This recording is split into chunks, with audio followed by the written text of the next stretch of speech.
गुरु नानक के मानने वालों ने गुरु नानक को भगवान का दर्जा दे दिया। सिखों में चले जाइए, गुरु नानक को भगवान का दर्जा। जैनियों में चले जाइए, उन्होंने महावीर जी को महान पुरुष से हटाकर उन्होंने भी भगवान का दर्जा दे दिया, महावीर भगवान। बुद्धिस्टों में चले जाइए, गौतम बुद्ध के मानने वालों ने गौतम बुद्ध को बुद्ध भगवान मानना शुरू कर दिया। गौतम बुद्ध की सबसे बड़ी मूर्ति लुम्बिनी में नेपाल में मौजूद है। जाइए और नेपाल जब घूमने जाएं तो लुम्बिनी जरूर घूमिए। जापान तक के बुद्धिस्ट नेपाल घूमने आते हैं और गौतम बुद्ध की मूर्ति पर जरूर जाते हैं। उस गौतम बुद्ध की मूर्ति के नीचे आज भी लिखा हुआ है बुद्ध भगवान। बुद्धिस्टों ने गौतम बुद्ध को भगवान का दर्जा दे दिया। हमारे हिंदू भाइयों में आ जाइए, कृष्ण जी एक इंसान थे और रामचंद्र जी भी एक इंसान थे, महान पुरुष थे, मर्यादा पुरुषोत्तम थे। हम भी इस बात को मानते हो, तस्लीम करते हैं। लेकिन हमारे हिंदू भाइयों ने कृष्ण जी को भगवान का दर्जा दे दिया और रामचंद्र जी को भी भगवान का दर्जा दे दिया। इंसानियत से निकाल दिया। दुनिया का कोई धर्म उठाकर देख लो आप, किसी धर्म के अंदर आने वाला इंसान नबी की शक्ल में, रसूल की शक्ल में, अवतार की शक्ल में, ऋषि की शक्ल में, मुनि की शक्ल में आया, उन लोगों ने उसको इंसानियत के दर्जे से निकालकर भगवान के दर्जे पर, भगवान की कुर्सी पर बिठा दिया। अब थोड़ी देर के लिए मोहम्मदुर रसूलुल्लाह सल्लल्लाहु अलैहि वसल्लम को देखिए, हमारे दरमियान आए। कुरान ने भी आपको भगवान का दर्जा देने से इनकार कर दिया और खुद मोहम्मद रसूलुल्लाह सल्लल्लाहु अलैहि वसल्लम ने भी अपनी जबान से कभी अपने आप को भगवान का दर्जा नहीं दिया। इस आयते करीमा को मैंने आपके सामने पेश किया है। कोई ये महसूस न करे कि जर्जी साहब आप तो मुसलमान हैं, इसलिए आप तो इस्लाम की तारीफ करेंगे ही, आप तो इस्लाम को पहले से मानते हैं इसलिए आप इस्लाम की तारीफ करेंगे ही। लेकिन नहीं, मैं इसलिए इस्लाम की तारीफ नहीं कर रहा हूं क्योंकि मैं मुसलमान हूं, बल्कि मैं इसलिए इस्लाम की तारीफ कर रहा हूं क्योंकि अल्लाह की तरफ से नाजिल किया हुआ दीन, अल्लाह की तरफ से उतारा हुआ दीन, यही दीन है इस्लाम। बकिया जितने भी मज़ाहिब दुनिया के अंदर हैं वो इंसानों के अपने ईजाद करदा हैं, वो इंसानों के अपने बनाए हुए हैं।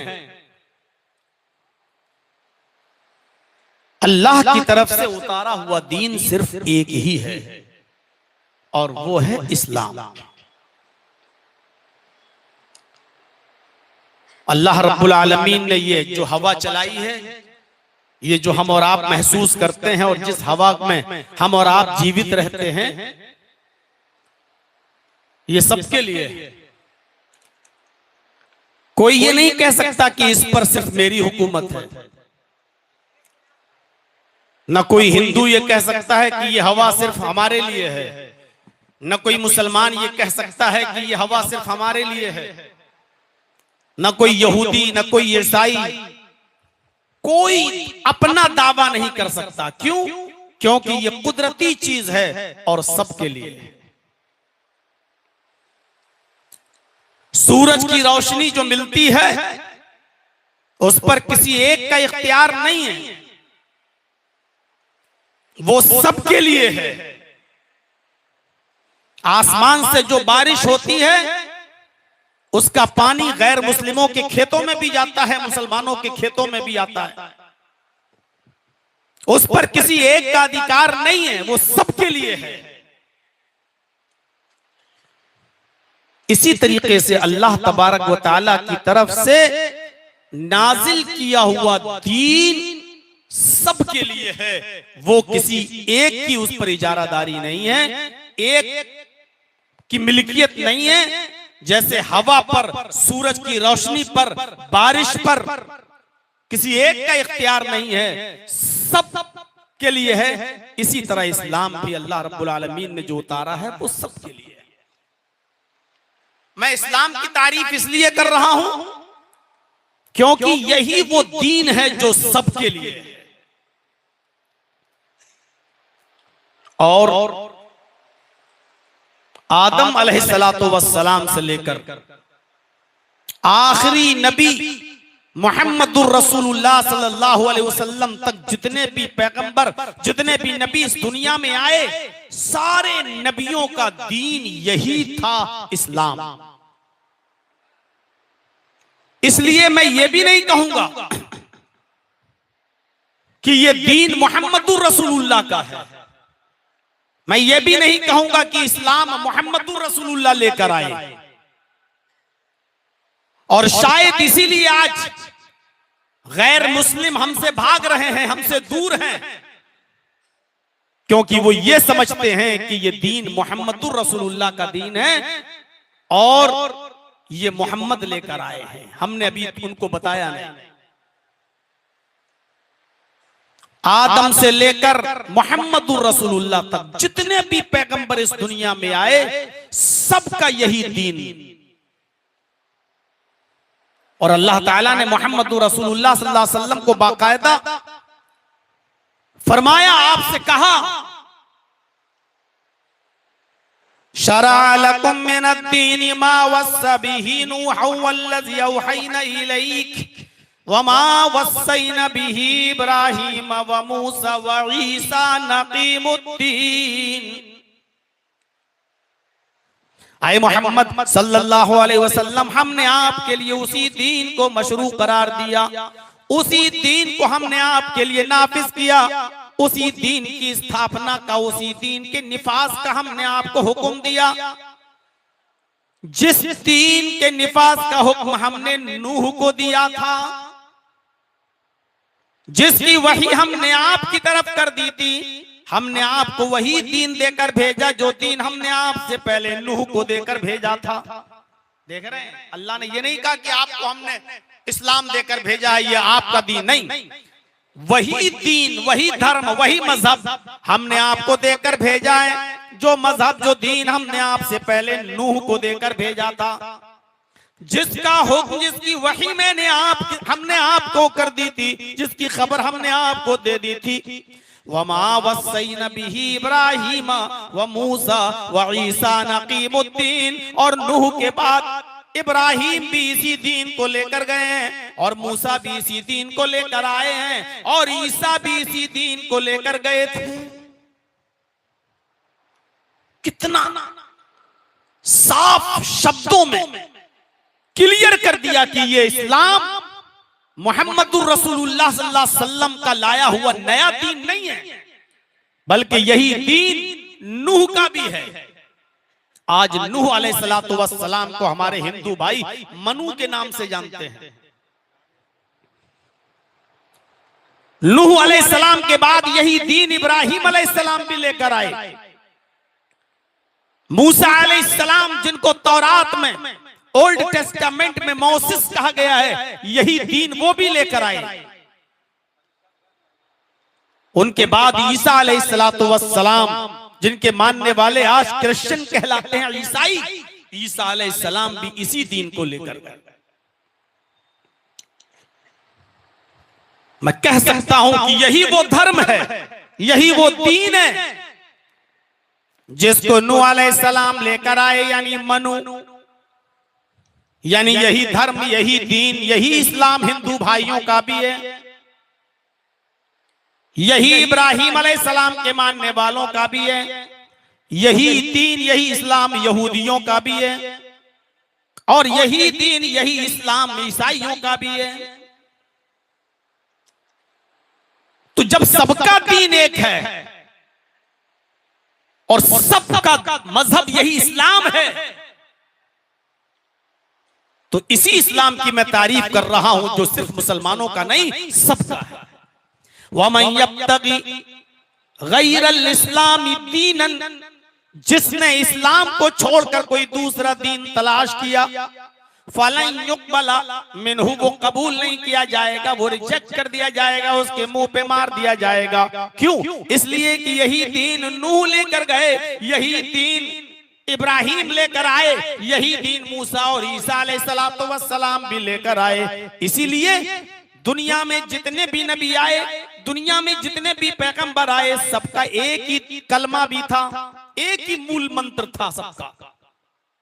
अभी तौहीद के बारे में आपने सुन लिया, लेकिन थोड़ा सा उसके बाद हम आगे चलते हैं, दूसरी तरफ भी आपको लेकर इस्लाम की खुसूसियात की तरफ, इस्लाम की विशेषताओं की तरफ, इस्लाम की खूबियों की तरफ। इसीलिए चूंकि ये दीन सबका, धर्म सबका, मजहब सबका, इसलिए कलमा भी ये जो पढ़ा गया है, जो मूल मंत्र है, वो सबका एक है। क़ुल या अहलल किताबी तालौ इला कलिमतिन सवाइन बैनना व बैनकुम अल्ला नअबुद इल्लल्लाह।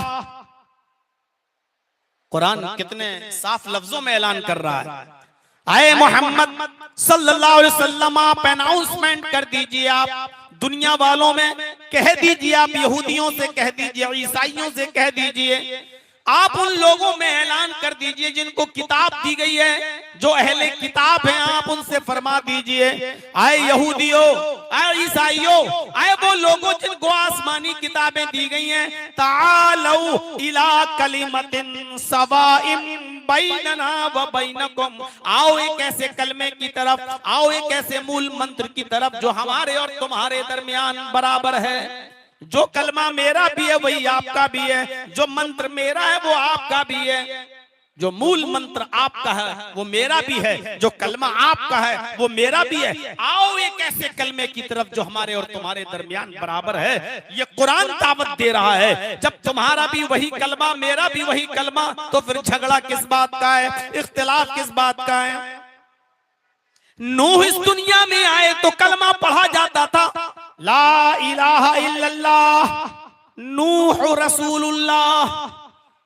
मूसा इस दुनिया में आए तो कलमा पढ़ा जाता था, ला इलाहा इल्लल्लाह मूसा रसूलुल्लाह। ईसा इस दुनिया में आए तो कलमा पढ़ा जाता था, ला इलाहा इल्लल्लाह ईसा रसूलुल्लाह।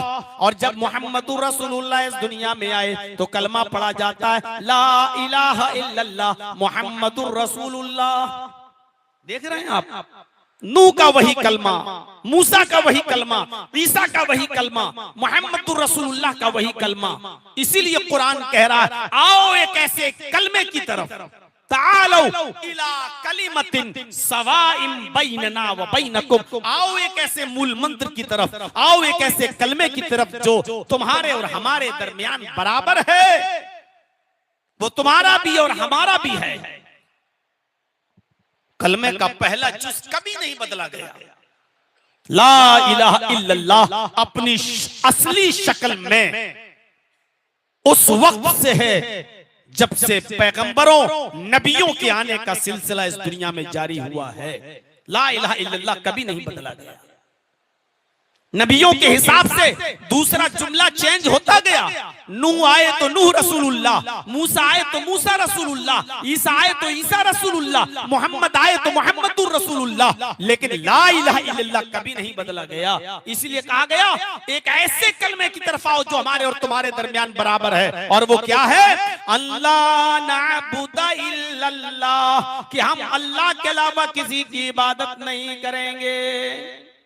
यही तो इस कलमे का मंत्र का मतलब भी यही है कि अल्लाह के अलावा कोई माबूद नहीं। ला इलाहा इल्लल्लाह, अल्लाह के अलावा हमारा कोई माबूद नहीं। यही तो इसका मतलब है, इबादत के लायक अल्लाह है। अल्लाह नअबुदा इल्लल्लाह। आए यहूदियों, तुम्हारा भी यही कलमा है कि अल्लाह के अलावा हम किसी की इबादत नहीं करेंगे। ऐ ईसाइयों, तुम भी इस बात को मानते हो कि अल्लाह के अलावा हम किसी की इबादत नहीं करेंगे। यही तो इस्लाम है। और ये आदम से लेकर मोहम्मदुर रसूलुल्लाह तक जितने भी पैगंबर, जितने भी नबी, जितने भी रसूल इस दुनिया में आए, इसी इस्लाम की दावत देते रहे। और आज भी यही कलमा किसी न किसी शक्ल में आज भी मौजूद है। तौरात में आप देख लीजिए, There is no God, but God is one. ये तौरात में लिखा है। बाइबल में पढ़ लीजिए, There is no God, but God is only one without second. There is no God, but God is one. ये यहूदियों का कलमा है, कोई खुदा नहीं, खुदा सिर्फ एक है। ईसाइयों का कलमा क्या है? There is no God, कोई खुदा नहीं, but God is only one, सिर्फ एक है, without second, दूसरे को शरीक नहीं किया जा सकता, दूसरे के बगैर। हिंदू धर्म के अंदर भी यही कलमा है। पुरानी तकरीरें आप हमारी उठाकर सुन लीजिएगा, यूट्यूब पर पड़ी होंगी। एकम ब्रह्मा द्वितीय नास्ते ने नास्ते किंचन, एकम ब्रह्मा, एक ही ब्रह्मांड का रचयिता और रचनाकार है। इस ब्रह्मांड का बनाने वाला एक ही है, इस दुनिया का खालिक एक ही है। द्वितीय नास्ते, दूसरा नहीं है, ने बिल्कुल नहीं है, ना ना कतई नहीं है, किंचन जरा सा भी नहीं है। इस दुनिया का, इस ब्रह्मांड का रचयिता और रचनाकार, क्रिएटर ऑफ यूनिवर्स, खालिक कायनात सिर्फ एक ही है, दूसरा नहीं, बिल्कुल नहीं, कतई नहीं, हरगिज नहीं, जरा सा भी नहीं। ला इलाहा इल्लल्लाह वहदहू ला शरीका लह, अल्लाह के अलावा हमारा कोई माबूद नहीं। वहदहू, वो अकेला है, तन्हे तन्हा है। ला शरीक लह, उसका कोई शरीक नहीं, उसका कोई साझी नहीं। आज भी ये मूल मंत्र अपनी जगह पर मौजूद है, कोई इसका इनकार नहीं कर सकता। इस्लाम की सबसे बड़ी खूबी यह है कि ये दीन तौहीद है, तौहीद का दर्स देता है। तौहीद पर तो सुन चुके हो, हम ज्यादा नहीं आपको ये दर्स देंगे, क्योंकि पूरी तकरीर आपने तौहीद और तौहीद की खूबियों पर सैयद महराज रब्बानी हाफिज़हुल्लाह से आप सुन चुके हैं। अल्लाह हमें अमल की तौफीक अता फरमाए।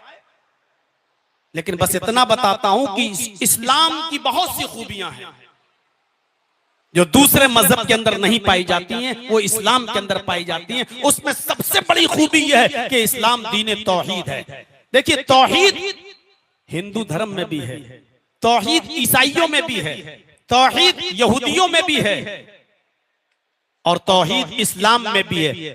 फिर आप कहेंगे फिर खुसूसियत क्या रही? जब सब में तौहीद है और इस्लाम में भी है, तो इसको खुसूसियत में आप कैसे जोड़ रहे हैं? तो इसकी खुसूसियत यह है कि दूसरे मजहब के अंदर तौहीद है, लेकिन तौहीद के साथ साथ शिर्क भी है, और इस्लाम के अंदर सिर्फ तौहीद है, शिर्क नहीं है। मुसलमान शिर्क करता है, ये एक अलग मसला है, लेकिन इस्लाम के अंदर शिर्क नहीं है, ये देखने की चीज। अब देखिए, हिंदू धर्म के अंदर कितनी बड़ी तौहीद है। अभी मंत्र पढ़ा मैंने, एकम ब्रह्मा द्वितीय नास्ते नास्ते किंचन, तर्जमा भी सुना दिया। अब यजुर्वेद का एक मंत्र देखिए, इससे बड़ी तौहीद कहां होगी? यचित्तियो यो पिम्मिम्मा नस्तस्मादे शोरीरिशा, यचित्तियो यो पिम्मिम्मा, उससे मांगो। यो मानी इसमें इशारा बईद के लिए, वो यचित्ती मांगो, यो उससे, और दो बार यो आ रहा है, यचित्तियो यो पिम्मिम्मा। बहुत बड़ा दिल पे पत्थर रखकर आज 2-4 मंत्र पढ़ रहा हूं। हाई कोर्ट का डायरेक्शन होने के बावजूद भी हम खिलाफ वर्जी कर रहे हैं कि नहीं पढ़ना है, लेकिन फिर भी पढ़ दे रहा हूं। यचित्तियो यो पिम्मिम्मा, मांगो उससे, वही तो है पिम्मिम्मा, सब कुछ देने वाला, झोलियां भरने वाला, नवाजने वाला, अता करने वाला। यचित्तियो यो पिम्मिम्मा, उससे मांगो, वही है झोलियां भरने वाला, नवाजने वाला, देने वाला। नस्तस्मा देवी शोरीरिशा, उसके अलावा कोई भी देवी देवता तुम्हें कुछ भी नहीं दे सकता। नस्तस्मा, नहीं दे सकता है कोई भी देवी देवता तुम्हें, रीरिशा कुछ भी, उसके अलावा कोई भी देवी देवता तुम्हें कुछ भी नहीं दे सकता। कितनी बड़ी तौहीद है। उससे मांगो, वही है दामन भरने वाला, वही है झोली भरने वाला, वही आता करने वाला, वही है नवाजने वाला। उसके अलावा कोई भी नहीं है देवी देवता जो तुम्हें कुछ भी दे सके। ईमानदारी के साथ बताइए कितनी बड़ी तौहीद है। लेकिन इसके बावजूद मैं ये कह रहा हूं कि हिंदू धर्म दीन तौहीद नहीं बन सकता। क्यों? क्योंकि उसी हिंदू धर्म के अंदर यह भी लिखा हुआ है कि तुम्हारे 33 करोड़ देवी देवता हैं, हर एक को खुश करो, और एक देवी को, एक देवता को एक दिन में प्रसन्न करो, एक दिन में खुश करो। एक दिन में सिर्फ एक देवी या एक देवता खुश होगा। पढ़ लीजिएगा मनुस्मृति। एक देवी या एक देवता एक दिन में बस एक ही को खुश कर सकते हो, दो को नहीं। और 33 करोड़ देवी देवताओं को खुश करना जरूरी है। आगे मनुस्मृति में लिखा है कि यदि एक भी अप्रसन्न रह गया, अगर आपके जीवन में एक भी ना खुश रह गया, तो आपकी जिंदगी भर की तपस्या भंग, आपकी जिंदगी भर की इबादत बेकार। अब एक बात बताओ, अकल से सोचना जरा, एक दिन में एक देवी या एक देवता खुश हो सकता है, बस दो नहीं। और हैं कितने? 33 करोड़। तो एक दिन में जब एक देवता खुश होगा या एक देवी खुश होगी, तो 33 करोड़ देवी को, देवताओं को खुश करने के लिए हमें कितना दिन चाहिए? 33 करोड़। सीधा सीधा हिसाब है। क्या इंसान के पास इतना समय है? क्या इंसान इतने दिन तक जीवित रह सकता है? 33 करोड़ दिन तक कि हर एक दिन में एक देवी और एक देवता को खुश करता रहे? मनुस्मृति आगे कहती है अगर एक भी अप्रसन्न रह गया, एक भी नाखुश रह गया, तो जिंदगी भर की तपस्या भंग। ये मनुष्य, आज का ये इंसान 33 करोड़ देवी देवताओं को कैसे खुश कर सकता है, जबकि सबके नामों की लिस्ट भी उसके पास नहीं है। उसको पता भी नहीं है कि इनके नाम क्या हैं, कौन कौन से देवी देवता हैं, उसको अभी पता भी नहीं है। ये शिर्क भी मौजूद है। सुबह प्रातः काल में उठो, अपने माँ बाप के पैर छुओ और उनका आशीर्वाद लो। ये पैर छूने का हुक्म भी मौजूद है रामायण में।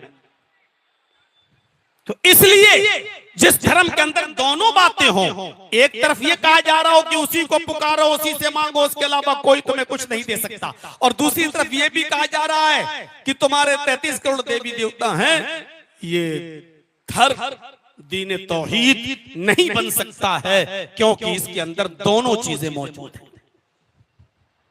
यही हाल ईसाइयों का भी है।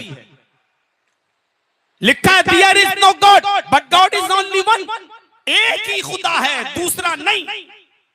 नहीं, नो गॉड, कोई खुदा नहीं सिवाय एक के, विदाउट सेकंड। दूसरे को शरीक नहीं किया जा सकता। एक तरफ यह कहा जा रहा है कि तुम्हारा रब एक ही है, दूसरा नहीं, और दूसरी तरफ वही बाइबल ये कहती है I will pray the father he shall give the another compounder. मैं अपने पिता से, मैं अपने बाप से ये दुआ करूंगा कि वो तुम्हें दूसरा मार्गदर्शक दे, वो तुम्हें दूसरा रास्ता दिखाने वाला दे। ईसा अलैहिस्सलाम अपने रब को बाप कह रहे हैं, I will pray the father. मैं अपने बाप से ये दुआ करूंगा, मैं अपने बाप से ये प्रे करूंगा। यानी मैं अपने अल्लाह को ईसा अलैहिस्सलाम बाप बना रहे हैं बाइबल के आधार पर। कुरान की बात नहीं कर रहा हूं मैं, हदीस की बात नहीं कर रहा हूं मैं। तो एक तरफ ईसा अल्लाह को अपना बाप कह रहे हो,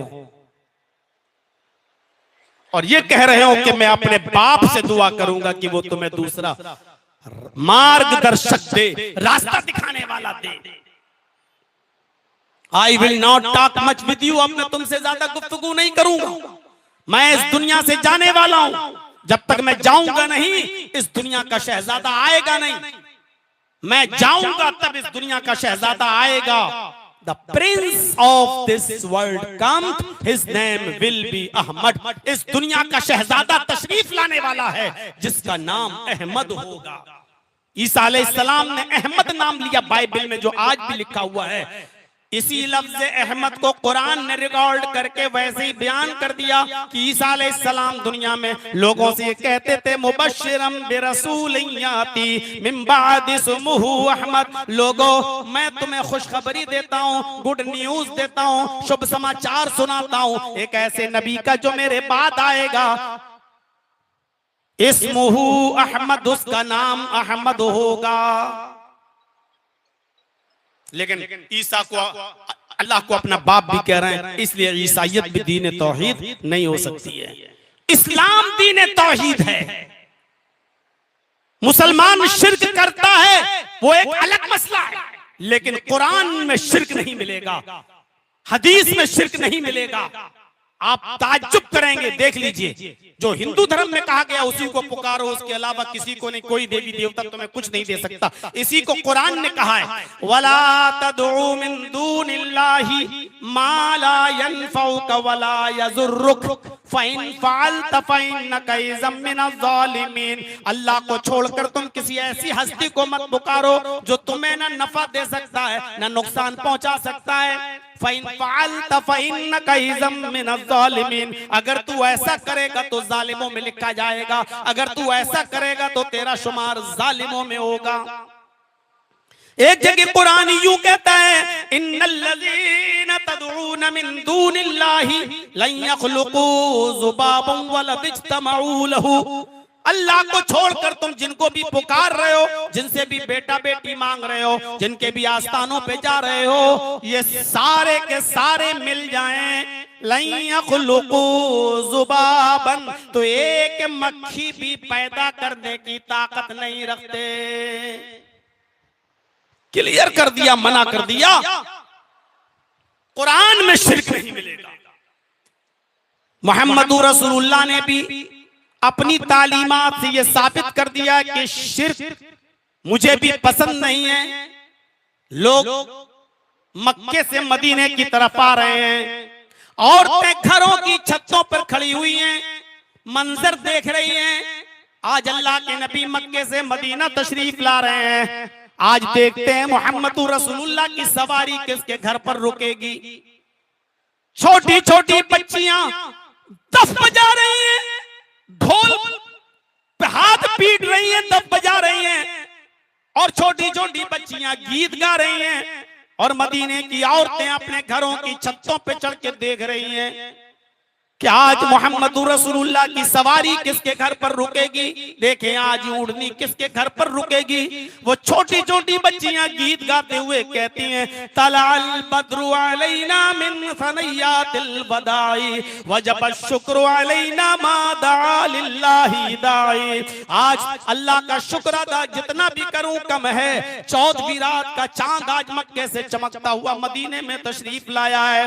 तलाल बद्रु अलैना मिन सनयातिल बदाई, फारान की चोटियों से आज बदरे कामिल चमका है। आज 14वीं का चांद चमका है। आज मोहम्मदुर रसूलुल्लाह मक्के से मदीना तशरीफ लाए हैं। ये छोटी छोटी बच्चियां गीत गा रही हैं। जब सवारी करीब आती है और उन बच्चियों के पास से आप गुजरते हैं तो वो छोटी छोटी 5-5, 6-6 साल की बच्चियां मोहम्मदुर रसूलुल्लाह को देखती हैं तो उनकी जबान से एक जुमला निकलने लगता है वफीना नबियुन यअलमु मा फी गद। आज हमारे पास एक ऐसे नबी आए हैं जो कल की बात भी जानते हैं। सिर्फ इतना सा जुमला कह दिया, इन बच्चियों ने 6 साल की 5 साल की लड़कियों के मुंह से ये जुमला निकल गया वो फीना नबियुन यअलमु मा फी गद। आज हमारे पास एक ऐसे नबी आए जो कल की बात भी जानते हैं, कल का इल्म भी रखते हैं, कल क्या होगा ये बता देते हैं। अल्लाह के नबी अपनी ऊँटनी से उतरते हैं और उन बच्चियों के पास आते हैं और उन बच्चियों से कहते हैं आए बच्चियों ये जुमला पढ़ना छोड़ दो, ये बोलना छोड़ दो कि मोहम्मद कल की बात भी जानते हैं। हमारे दरमियान एक ऐसे नबी आए हैं जो कल की बात जानते हैं। दई हाज़िहिल कलिमात, इन कलिमात को छोड़ दो, तुम वही जुमले पढ़ो जो पहले पढ़ रही थी। तलाल बद्रु अलैना मिन सनयातिल बदाई वजब शुक्र अलैना मा दा लिल्लाहि दाई। यही अदा करो, यही पढ़ो। ये मत कहो कि हमारे पास एक ऐसे नबी आए जो कल की बात भी जानते हैं। अल्लाह की कसम, मुझे इस बात का इल्म नहीं है कि कल मेरे साथ क्या होगा, तुम्हारे साथ क्या होगा। मुझे कल का इल्म नहीं कि कल मैं जिंदा भी रहूंगा या कल जिंदा नहीं भी रहूंगा। मुझे इस बात का बिल्कुल इल्म नहीं है मैं तंदुरुस्त भी रहूंगा या बीमार हो जाऊंगा। मुझे इस बात का भी इल्म नहीं है। आपने उन बच्चियों को ये जुमले अदा करने से रोक दिया। कुरान ने भी मना किया, नबी ने भी मना किया। इसलिए मैं कह सकता हूं कि इस्लाम दीन तौहीद है, क्योंकि तौहीद सिर्फ इस्लाम के अंदर मिलेगी, शिर्क नाम की कोई चीज नहीं मिलेगी। इस्लाम की दूसरी खुसूसियत यह है कि ये दीन रिसालत है। रसूल का सही तसव्वुर इस्लाम पेश करता है। दुनिया में आने वाले जितने भी महान पुरुष हैं, तखय्युल की शाहराह पर सवार होकर थोड़ी देर के लिए सोचिएगा, थोड़ी देर के लिए, क्या आज उन मज़ाहिब के मानने वालों ने अपने दरमियान आने वाले किसी पैगंबर को, किसी ऋषि को, किसी मुनि को, किसी महापुरुष को इंसान रहने दिया? इंसानियत के मकाम से निकालकर खुदा की कुर्सी पर लाकर बिठा दिया। किसी भी नाहिए से आप देख लीजिए और किसी भी मजहब को उठाकर देख लीजिए आप। यहूदियों को उठा लो, यहूदियों के नबी मूसा भी हैं और उज़ैर भी हैं, लेकिन यहूदियों ने उज़ैर को इंसान मानना छोड़ दिया और उन्होंने हजरत उज़ैर को खुदा का बेटा करार दे दिया। ईसाइयों को उठाओ, ईसाइयों ने भी अपने दरमियान आने वाले नबी हजरत ईसा को इंसान नहीं रहने दिया, सन ऑफ गॉड, अल्लाह का बेटा करार दे दिया। यहूदियों ने उज़ैर को अल्लाह का बेटा माना, ईसाइयों ने ईसा को अल्लाह का बेटा माना। सिखों में चले जाइए, सिखों ने महावीर जी को, सिखों ने गुरु नानक को भगवान का दर्जा दे दिया। जाइए कैंपल पर, बहुत दूर नहीं, सिर्फ दिल्ली वाले गुरुद्वारे में चले जाइए जो चांदनी चौक पर बना हुआ है, और गुरु नानक की मूर्ति के नीचे लिखा होगा नानक भगवान। गुरु नानक एक इंसान थे, गुरु ग्रंथ। एक बार मेरे हाथ लगी और मैं पढ़ रहा था तो गुरु ग्रंथ के सफा नंबर 320 पर मैं दंग रह गया। गुरु नानक का एक वाकया पढ़कर कि उनको पता चला कि एक मुसलमान आदमी के बहुत कंजूस है, बहुत कंजूस है, वो किसी गरीब की मदद नहीं करता, वो किसी गरीब को कुछ नहीं देता है, मक्खी चूस है वो, चमड़ी चली जाए लेकिन दमड़ी न जाए, जान चली जाए लेकिन 1 रुपया नहीं। गुरु ग्रंथ के सफा नंबर 320 पर पढ़ते पढ़ते मैं चीज को गौर से पढ़ने लगा कि गुरु नानक को जब पता चला कि वो इतना कंजूस है तो उसके पास एक सुई लेकर पहुंच गए। सुई, कपड़ा सिलने वाली सुई, सुई लेकर पहुंच गए और उस मुसलमान से कहा कि ये सुई तुम रख लो, ये मेरी अमानत है, मैं तुम्हें देकर जा रहा हूं। उस मुसलमान ने वो सुई हाथ में ले ली और कहा ठीक है, कब आओगे लेने? गुरु नानक ने कहा कि ये सुई तुम मुझे कल कयामत के दिन दे देना, हश्र में दे देना। मैदान महशर में जब सब जमा होंगे, इकट्ठे होंगे, तुम्हारा कुरान तुम्हारी हदीस कहती है तो तुम अपने अकीदे के मुताबिक जब कयामत के दिन उठो तो ये सुई मुझे दे देना। तो वो मुसलमान चीखता है गुरु नानक पर और कहता है आपको शर्म नहीं आती, ये सुई मैं कयामत के दिन लेके आऊंगा? अरे कब्र में मुझे लिटा दिया जाएगा, मैं तो खाली हाथ जाऊंगा, कुछ लेके थोड़ी जाऊंगा, ये सुई मैं तुम्हें मैदान महशर में कैसे दे सकता हूं? तो गुरु नानक ने उससे कहा जब तू एक छोटी सी सुई सुई लेकर नहीं जा सकता मैदान महशर में, ये सुई तू मुझे दे के नहीं, ये सुई तू मुझे नहीं दे सकता है, ये सुई भी तू लेकर नहीं जा सकता है। तो ये जमीन, ये जायदाद, ये प्रॉपर्टी, ये मकान, ये तेरी दुकान, और इतनी बड़ी दौलत, इतना अमीर, इतना पैसे वाला होकर भी अब तू ये बता कि ये सारी दौलत तू लेकर कैसे जाएगा, ये प्रॉपर्टी लेकर कैसे जाएगा, ये दुकानें लेकर कैसे जाएगा।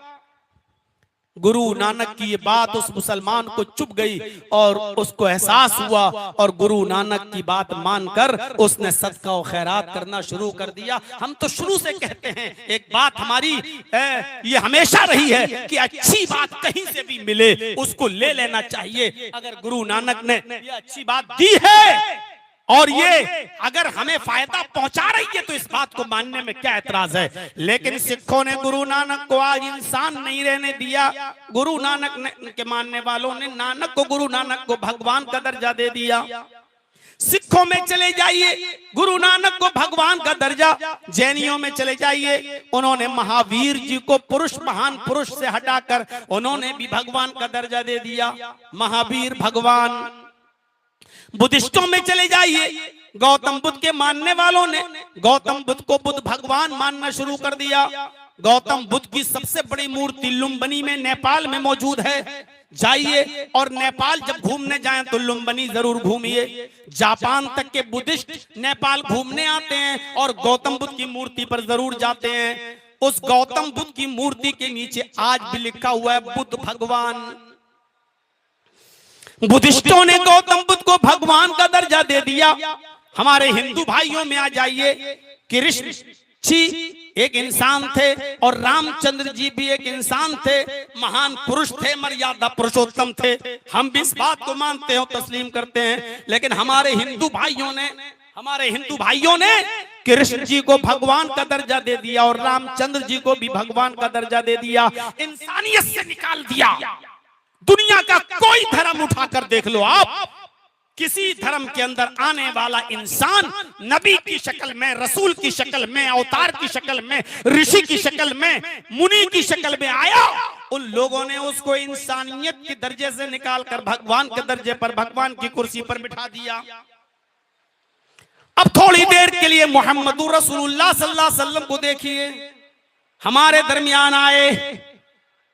कुरान ने भी आपको भगवान का दर्जा देने से इनकार कर दिया और खुद मोहम्मद रसूलुल्लाह सल्लल्लाहु अलैहि वसल्लम ने भी अपनी जबान से कभी अपने आप को भगवान का दर्जा नहीं दिया। कुरान के अल्फाज में देखिए, कुल इन्नमा अना बशरुम मिस्लुकुम, ऐ नबी आप ऐलान कर दीजिए, आप अनाउंसमेंट कर दीजिए कि मैं तुम्हारी तरह का एक बशर हूं। कुल इन्नमा अना बशरुम मिस्लुकुम, ऐ नबी कह दो कि मैं तुम्हारी तरह का एक इंसान हूं। बशर के साथ मिस्लुकुम भी लगा है, इसने सारे शुकूक और शबहात को जायल कर दिया है। मैं इंसान ही नहीं बल्कि तुम्हारी तरह का इंसान हूं। तुम्हारे दो हाथ मेरे भी दो हाथ, तुम्हारे दो पैर मेरे भी दो पैर, तुम्हारे दो कान मेरे भी दो कान, तुम्हारी दो आंखें मेरी भी दो आंखें। तुम चलते फिरते हो मैं भी चलता फिरता हूँ, तुम खाते पीते हो मैं भी खाता पीता हूँ, तुम्हारी शादियां होती हैं मेरी भी शादी हुई, तुम्हारे बीवी हैं मेरी भी बीवियां थी, तुम्हारे बच्चे मेरे भी बच्चे। तुम्हें दुख पहुंचता है मुझे भी पहुंचता है, तुम्हें खुशी पहुंचती है मुझे भी खुशी पहुंचती है। खुशी और गम जैसे तुम्हें लायक होता है मुझे भी होता है। तुम भी बशर मैं भी बशर, मिस्लुकुम बल्कि बिल्कुल मैं तुम्हारी तरह हूं। उठने में, बैठने में, चलने में, फिरने में, खाने में, शादियों में, ब्याह में मैं तुम्हारी तरह हूं। हाँ, लेकिन मकाम और मर्तबे में मैं तुमसे बहुत बुलंद हूं, मकाम और मर्तबे में मैं तुमसे बहुत ऊंचा हूं। इसलिए ऊहिया इलैया, मेरी तरफ अल्लाह की तरफ से वही आती है, मेरे पास अल्लाह की तरफ से जिब्राइल आते हैं, मेरे पास कुरान की आयतें नाजिल होती हैं, जिब्राइल मेरे पास कुरान लेकर आते हैं। इसलिए इस कुरान के नुज़ूल से और वही की वजह से मेरा मकाम और मेरा दर्जा बहुत बुलंद है, तुमसे बहुत ऊंचा है। तो ये तो नबुव्वत का फर्क है, इंसान होने के नाते कोई फर्क नहीं है तुम में और हम में। खुद अल्लाह के नबी सल्लल्लाहु अलैहि वसल्लम भी लोगों से यही कहते रहे। एक देहाती अल्लाह के नबी के पास आया, इब्ने माजा के सफ़हात पर इस रिवायत को देखा जा सकता है।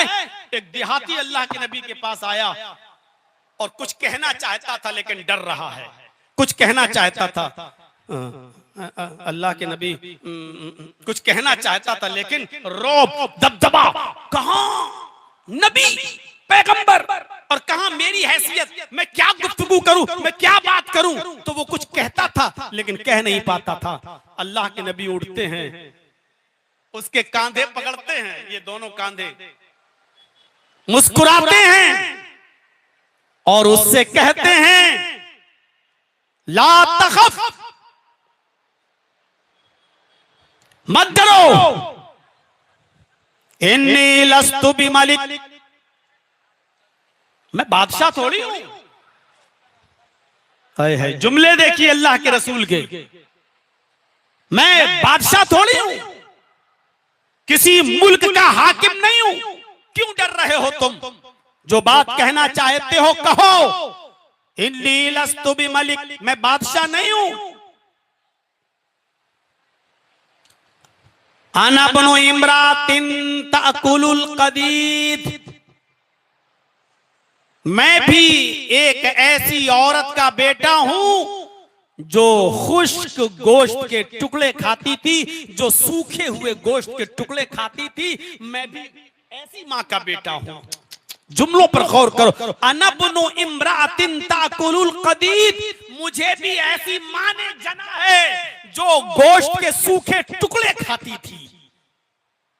गोश्त के सूखे टुकड़े जानते हो ना, कुर्बानी की है ना। कितने दिन तक गोश्त चलाओगे कुर्बानी का? मैंने तो सुना है कि मुहर्रम तक चलता है। हो सकता है कि इससे भी ज्यादा 2-2, 3-3 महीने तक चलता हो। और हम लोगों के यहाँ तो फ्रिज में रखने का रवाज है, जो 2, 4, 5, 6 दिन बस उसमें जान रहती है, उसके बाद बेकार हो जाता है। यहां मैंने एक नया तरीका सीखा है, देखा है।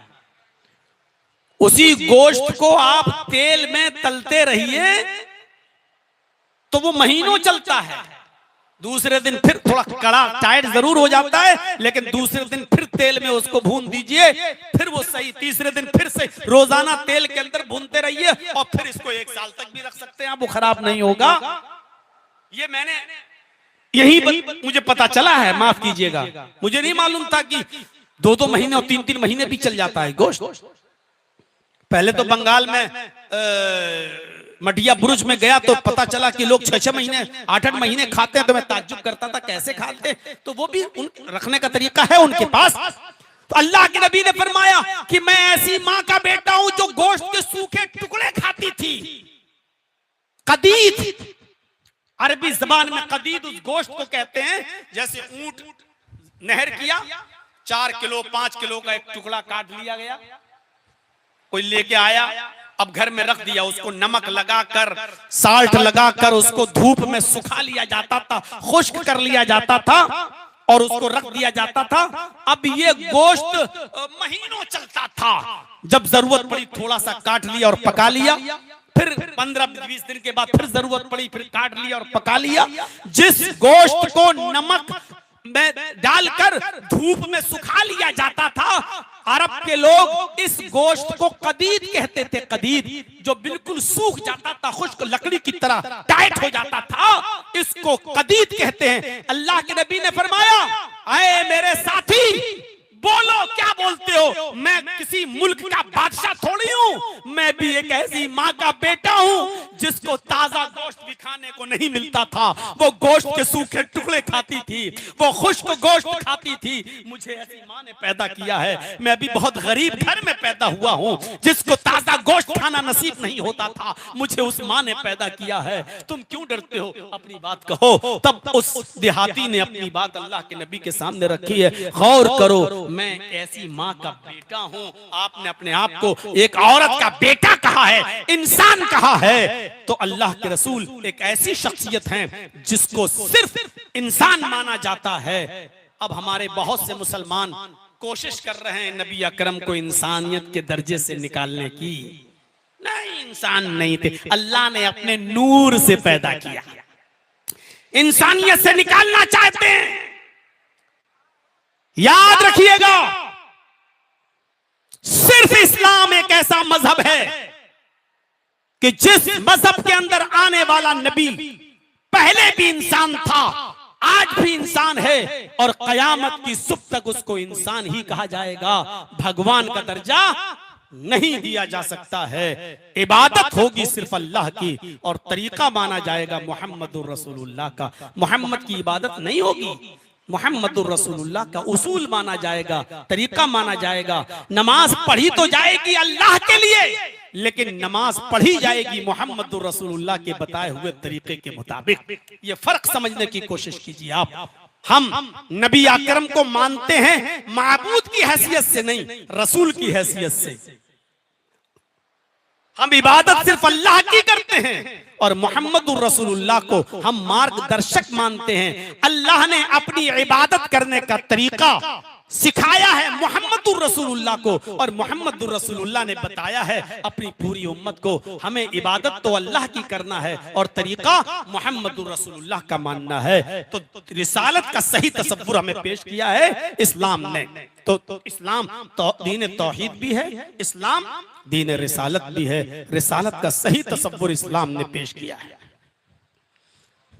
और इसीलिए वेदों में भी कहा गया है कि आखिरी नबी इंसान होगा। वेदाहामिद पुरुष महानिमादित्य वरुण तपस प्रस्ताव, साफ कह दिया गया आखिरी नबी जो इस दुनिया में आएगा उसका नाम अहमद होगा। वेदाहामिद अहमद आएगा, पुरुष इंसान होगा, महान इमादित्य इतना बड़ा महान इंसान होगा, पुरुष होगा, दित्य उसके बराबर कोई दूसरा नहीं होगा। क्लियर कर दिया गया है कि आखिरी नबी इंसान होगा। अल्हम्दुलिल्लाह हम मुसलमान मोहम्मदुर रसूलुल्लाह को इंसान मानते हैं। आइए तीसरी खुसूसियत की तरफ आते हैं। अल्लाह ताला ने इस्लाम की तीसरी खुसूसियत ये दी है इस्लाम को कि ये दीने अदल है, अदल और इंसाफ। इस्लाम के अंदर अदल का जो तसव्वुर है वो दुनिया के किसी मजहब के अंदर नहीं मिलेगा। हमको आपके झारखंड की हालत तो नहीं मालूम, लेकिन उत्तर प्रदेश की हालत आप देख सकते हैं। मैं लखनऊ के जिस इलाके में रहता हूं, बाकायदा मंगल के दिन जब वहां भंडारे होते हैं तो रास्ते बदल दिए जाते हैं गाड़ियों के लिए और मोटरसाइकिलों के लिए कि यहां भंडारा चल रहा है, लिहाजा कोई कार तो छोड़िए मोटरसाइकिल तक इस जगह से नहीं निकलेगी। उनके रास्ते डिवाइड कर दिए जाते हैं मंगल के दिन अलग। लेकिन हम मुसलमानों को पूरे साल नहीं, सिर्फ ईद और बकरीद के दिन भी ये कह दिया जाता है कि सड़क पर और रोड पर आपको नमाज पढ़ने की इजाजत नहीं। नमाज के लिए मस्जिदें होती हैं, शिफ्टों में नमाज पढ़िए, लेकिन सड़क पर यातायात को अगर रोका गया तो हम दूसरे ढंग से निपटना भी जानते हैं।